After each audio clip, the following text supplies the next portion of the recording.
देखिएगा कि ये 1 2 और ये 3 दंदाने मैंने सीन के डाले हैं। इसके साथ मैंने शेप ऑफ बोट लगानी है। ये मैंने शेप ऑफ बोट लगा दी तो क्या बन गया सब।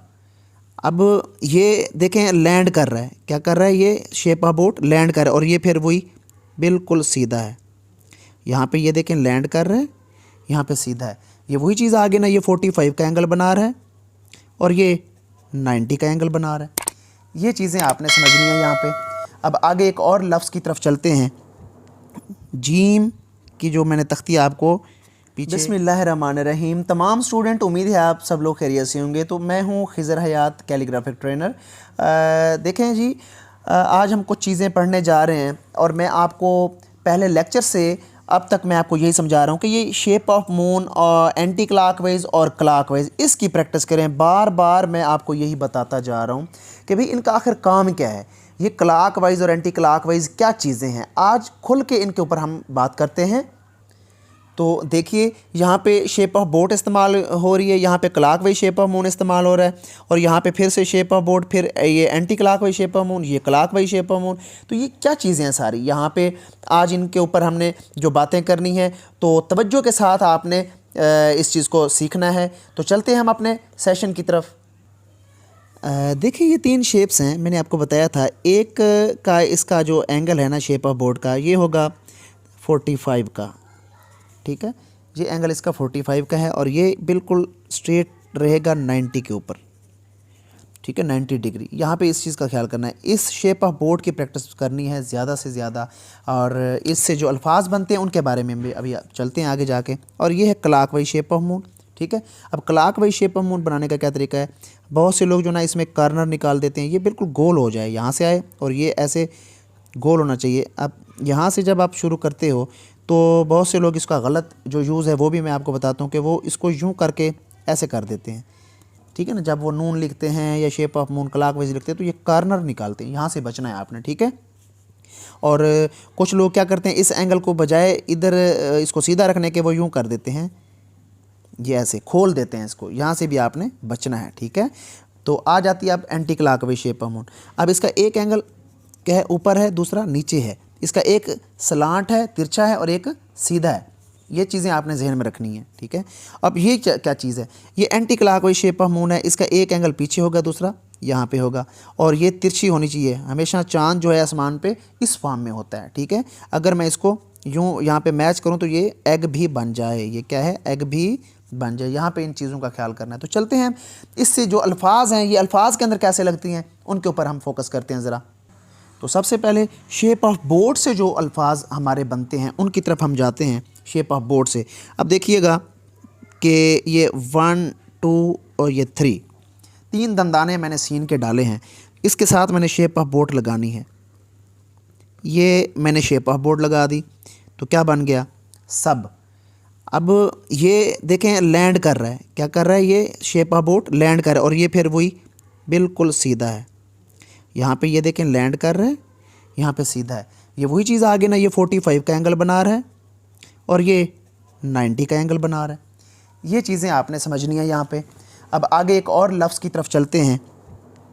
जीम की जो मैंने तख्ती आपको पीछे लेक्चर में पढ़ा रखी है, तो यहाँ पे मैंने यूज़ की है जीम के साथ पड़ी रहे, ये वाली, ठीक है। इसके साथ जब मैं शेप ऑफ बोट लगाऊंगा तो ये हमारा क्या बन जाएगा, जट या जब, ठीक है। ये हमारा एक लफ्ज़ बन गया है। तो अब यहाँ पे भी वही चीज़ इस्तेमाल हुई ठहरी है, शेप ऑफ बोट। इसकी शेप आपने जहन में रखनी है कि बे की शक्ल आपसे गुम ना हो जाए, वो भूल ना जाए, ठीक है। तो यहाँ पे भी देखें मैंने काफ के साथ जब बे मैच किया तो ये भी वही सीन है सारा। यहाँ पे ये तिरछा एंगल आ रहा है और ये बिल्कुल स्ट्रेट एंगल जा रहा है। इन एंगल का आपने ख्याल करना है। अब यहाँ पे देखें ये बिल्कुल खड़ा कर दिया है और ये सीधा, और ये खड़ा कर दिया, ये यहाँ पे गलती है, इसका आपने ख्याल करना है। और इसको देख लें, इसकी बनावट चेक करें आप। तो अब आते हैं थोड़ा सा क्लॉकवाइज शेप ऑफ मून के ऊपर। तो अब यहाँ पे देखें, ये भी मैंने जो है ना शेप ऑफ बोट के साथ तख्तियाँ मिलाई हैं तो ये लफ्ज़ बना है। तो आपने शेप ऑफ बोट का इस्तेमाल ऐसे ही करना है। अब आगे चलते हैं, क्लॉकवाइज शेप ऑफ मून किस तरह यूज़ होगा अल्फाज के अंदर। तो देखेंगे, तो क्लॉकवाइज शेप ऑफ मून में जब आप जाएंगे तो कोई भी तख्ती आप ऊपर लगा लें, ये मैं मीम की तख्ती लगा रहा हूँ। अब ये छोटा सा आपने ये स्लाइड खींचनी है, ठीक है। अब इसके साथ आप लोगों ने क्या करना है, वही clockwise shape of moon draw करना है। क्लॉकवाइज शेप ऑफ मैंने मून ड्रा किया। फॉर्मेशन आपके दिमाग में वही होनी चाहिए कि आपने यहाँ से कोई कॉर्नर नहीं वो करना निकालना। यहाँ पे बिल्कुल गुलाई जा रही है, देखें ये गुलाई ही जा रही है, ये गुलाई जा रही है सारी, और ये बिल्कुल ऊपर जाके सीधा हो जाता है। इस चीज़ का ख्याल करेंगे आप। ये लफ्ज़ हमारा एक बन गया मन, ठीक है, एक लफ्ज़ बन गया हमारा मन। अब इसी के साथ हम एक और क्लॉकवाइज शेप ऑफ मून कोई भी लफ्ज़ लिखते हैं तो फ़र्ज़ करें मैंने 1 2 3 ये 3 दंदाने मैंने बनाए सीन के। अब इसके साथ भी हम लोग क्या करेंगे, शेप ऑफ मून ड्रा करेंगे। देखिएगा ये हमारा क्या बन गया, एक लफ्ज़ अपना हर्फ बन गया है सीन। अब इसको लफ्ज़ के अंदर कैसे डालेंगे इस सीन को, तो इसके साथ हम फे और 1 2 3, ठीक है। अब इसके साथ क्या कर दिया मैंने, शेप ऑफ मून ड्रा कर दिया है। अब ये फे और ये क्या है, शीन, फिश। ये दंदाने मैंने आपको कहा था कि स्टेप वाइज होने चाहिए, तो यहाँ पे क्या है, शेप ऑफ मून क्लॉकवाइज इस्तेमाल हो रही है। आगे एक और हम लफ्ज़ लिखते हैं मीम की स्लाइड, और इसके साथ क्या करते हैं, सीड ऑफ एप्पल यानी स्वाद, और फिर क्लॉकवाइज शेप ऑफ मून। तो इसको देखें, यहाँ पे भी वही सेम फॉर्म है शेप ऑफ मून की। तो एक और है मीम और काफ। समझाने का मकसद यही है कि क्लॉकवाइज शेप ऑफ मून से कौन कौन से और कितने जो है ना लफ्ज़ बन सकते हैं। आपको पता है बेतहाशा लफ्ज़ बनते हैं, कोई लिमिट नहीं है, अल्फाज की कोई लिमिट नहीं है, हरूफ तहज्जी की लिमिट ज़रूर है, ठीक है। 39 हमारे पास हरूफ तहज्जी होते हैं, मैंने आपको पढ़ाए थे। तो अगर आप स्लाइड वाला सीन देना चाहते हैं तो आप इसको स्लाइड में ले चलें, और फिर वही क्लॉकवाइज शेप ऑफ मून। इसके साथ हमने क्या कर दिया, क्लॉकवाइज शेप ऑफ मून कर दिया। तो ये देखें ये मिशन, तो आप ये बना सकते हैं। तो क्लॉकवाइज शेप ऑफ मून भी आ गया। शेप ऑफ बोर्ड से हमारे जितने बनते थे वो भी हमने आपको समझा। तो अब हम चलते हैं क्लॉकवाइज अपना anti clockwise shape of moon से, तो वहाँ से देखते हैं कि कितने हमारे अल्फाज बनते हैं। तो अब यहाँ पे देखें आइन और जीम, ये इसको हम लिखेंगे कि किस तरह ये बनता है anti clockwise shape of moon, कैसे हमने ड्रा करना है इसके साथ। तो सबसे पहले हमने ये हमज़ा या आइन, मैंने आपको इसकी फॉर्म बताई थी हमज़ा या आइन की। तो ये थोड़ी सी स्लाइड आपने लंबी यहाँ पे खींच आनी है, और इसके साथ आपने क्या करना है, जीम, ये वाली जो यहाँ पे शेप इस्तेमाल होगी जीम की, ठीक है, यूँ ये बन जाएगा। आइन और जीम का इस्तेमाल एक साथ किया है मैं। अगर इसको लाइन के ऊपर मैं लिखूँगा तब भी मैं आपको बताता हूँ कैसे लिखूँगा।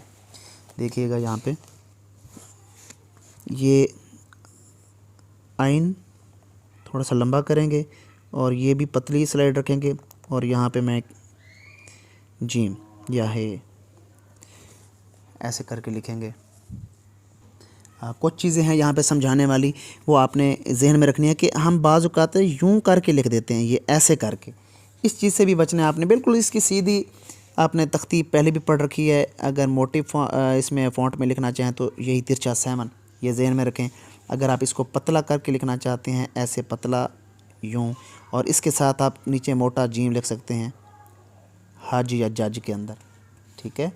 तो ये भी कर सकते हैं जिस तरह ये देखें, ये पतला करके लिखा हुआ है, बहुत बारीक करके लिखा हुआ है। अब इसमें जो गलतियां हैं इसका ख्याल करना है अपने, गलतियां बचना कैसे। एक तो इसके ऊपर जो है ना इसे ताज सा नहीं बना देना, ये ऐसे नहीं बना देना आपने, यूँ नहीं बनाना, ये बुरा लगता है। ये जिस तरह मैंने अभी बनाया है ना, ये ऐसे एक दूसरे के ऊपर नहीं बनाना, यूँ, ये दोनों गलत हैं। आपने इसका इस्तेमाल कैसे करना है, यहाँ पे देखिएगा कि ये बारीक सी मैंने तिरछा 7 डाला, ये देखिएगा तिरछा 7 थोड़ा सा लंबा करके नीचे स्लांट कर दिया, और इसके साथ मैंने ये कर दिया shape of moon anti clockwise जज के अंदर ऐसे, यहाँ पे यूँ, ये एक दूसरे के नीचे नहीं आने चाहिए, थोड़ा सा हट के हों। अब देखिए ना, ये दोनों जीम एक दूसरे के नीचे नहीं आए, थोड़ा बच गए। यहाँ पे इस चीज़ का ख्याल करना है, यहाँ पे ऐसे नहीं बनाना। और अगर आप इसके साथ कोई और, बल्कि अभी तो हमारा ये टॉपिक चल रहा है जीम के साथ, यानी anti clockwise shape of moon के साथ ये कैसे लिखे जाएंगे। अब इसके आगे मैं फे की स्लाइड को इसके नीचे डालूँगा, ये फज, ये ऐसे लिखा जाएगा। तो बचना है इन चीज़ों से, आपने ये वाला इस्तेमाल करना है, इसको भी आपने रहने देना है और इसको भी रहने देना है, इसको भी रहने देना है। तो ये वाली जो तख्ती है इसकी प्रैक्टिस ज़्यादा से ज़्यादा करनी है कि जीम की तख्ती अल्फाज के अंदर ऐसे लगेगी, ठीक है ना। ये वाली तख्ती लगेगी जीम की, तिरछे 7, जिस तरह जियो न्यूज़ का मोनोग्राम होता है ना, ये तिरछा 7 आपने यहाँ पर डालना है। ये चीज़ बहुत ज़रूरी है, इससे अल्फाज खूबसूरत भी बनते हैं। और ये देखें, जैसे जी यहाँ पे नज़र आ रहा है, ये जी देखें, ये ऐसे करके यूँ ये ऊपर तक ले जाना है इसको। बाज़ औक़ात लोग इधर छोड़ देते हैं, ची या जी, ठीक है ना। तो अगर आप पेन के साथ लिख रहे हैं तो फिर आपने देखना है कि बे का इस्तेमाल कैसे हुआ है, anti clockwise shape of moon का इस्तेमाल कैसे हुआ है, क्लॉकवाइज शेप ऑफ मून का इस्तेमाल कैसे हुआ है। यहाँ पे देखिएगा, थोड़ा सा हम इसको पेन के साथ लिखने की कोशिश करते हैं। ये मैंने लिखा है, ये फ़े की स्लाइड और ये ते के साथ, फ़े और ते। इसी तरह फ़े और जीम, ये फ़े और जीम। इसी तरह आइन और जीम, थोड़ा सा मैं क्लोज़ कर लेता हूँ इसको, आइन और जीम। ऐसे ही आप लोग फ़े और नून, जिस तरह आप लिखते हैं फ़न। तो जब आप लोग पेन के साथ लिखते हैं तब आप इस तरह लिखते हैं, पेन के साथ इसकी बनावट ये है। देखिए जिस तरह मैंने ये शेप ऑफ बोट, ये वही सेम आपने जो है ना रखना है फ़ॉन्ट इसका। जीम को देखें, ऊपर लिखें, दोबारा से मैं लिख रहा हूँ, ये देखें 1 2 3, और ये क्या है, देखें सज या सच। तो यहाँ पे पेन के साथ आप इस तरह लिखेंगे, ये सीन और बे वही सेम लैंड करेगा, ये सीधा रहेगा और ये लैंड कर रहा है सब। ऐसे ही फ़े फ़े और सीन स्लाइड वाला, fish. Anti clockwise shape of moon के साथ एक और लफ्ज़ हम लिखते हैं, काफ और स्वाद, ठीक है, कस, ये ऐसे लिखा जाएगा। तो ये छोटी छोटी चीज़ें आपने अपने पास दोबारा से लिख लेनी है, इसकी प्रैक्टिस भी करनी है। तो उम्मीद करता हूँ मेरा आज का जो सेशन है आपको पसंद आया होगा। तो इंशाल्लाह नेक्स्ट सेशन में आपसे मुलाकात होगी। जो लोग ऑनलाइन सीखना चाहते हैं, मेरा नंबर स्क्रीन पे शो हो रहा है, आप ऑनलाइन मेरे से क्लासें ले सकते हैं। और जो पेरेंट्स अपने बच्चों की राइटिंग के लिए परेशान हैं, और छोटे बच्चों के लिए स्पेशल मैंने क्लासेस तैयार की हुई हैं, प्ले नर्सरी केजी से लेकर 5 क्लास तक, फिर 5 से लेकर मैंने मैट्रिक तक स्पेशल क्लासें मेरे पास तैयार हैं। और आप लोग रब्ता करें, इंशाल्लाह ताला बहुत जल्द आपके बच्चों की जो उर्दू की राइटिंग है ना, ये हम लोग ठीक करवा सकते हैं। तो अपना बहुत सारा ख्याल रखिएगा, मिलते हैं इंशाल्लाह नेक्स्ट वीडियो में। तो तब तक के लिए खुदा हाफिज़।